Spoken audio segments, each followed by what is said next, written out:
হ্যাঁ বাবা বলো। মা বাসায় পৌঁছেছিস? এই তো বাবা এক্ষুনি পৌঁছে যাব। তোমরা মেয়ের বাড়িতে এখনো পৌঁছাওনি? না রে মা, আমরা এখনো পৌঁছাইনি, অনেক দূর।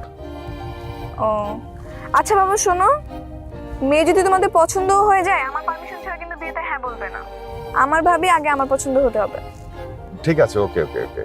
আর শোন, তুই কিন্তু একদম একা একা বাসার থেকে বেরোবি না, ঠিক আছে? ঠিক আছে। আর বাবা শোনো শোনো, ভাইয়ের মতি গতি কিন্তু একদম ভালো লাগেনি আমার কাছে।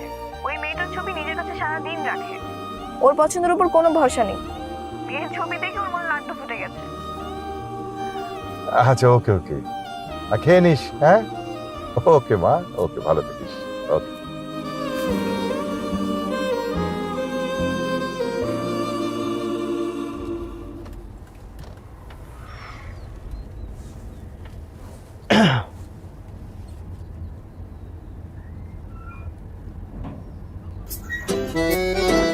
ভাইয়া, এটাই তাহলে ভাবি?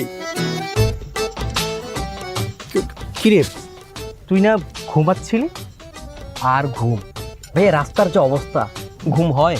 ভাই আমি না একটা ব্যাপার কিছুতেই বুঝতেছি না, তোমাকে এই গ্রামে কে বিয়ে করতে বলছে? আরে বিয়ে কি করছে? আমরা তো শুধু মেয়ে দেখতে যাচ্ছি।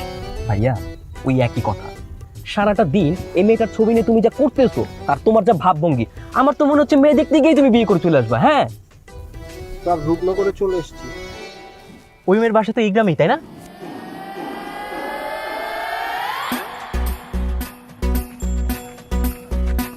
আরে ভাইয়া এত উতলা হইও না তো, ছবিটা দেখি।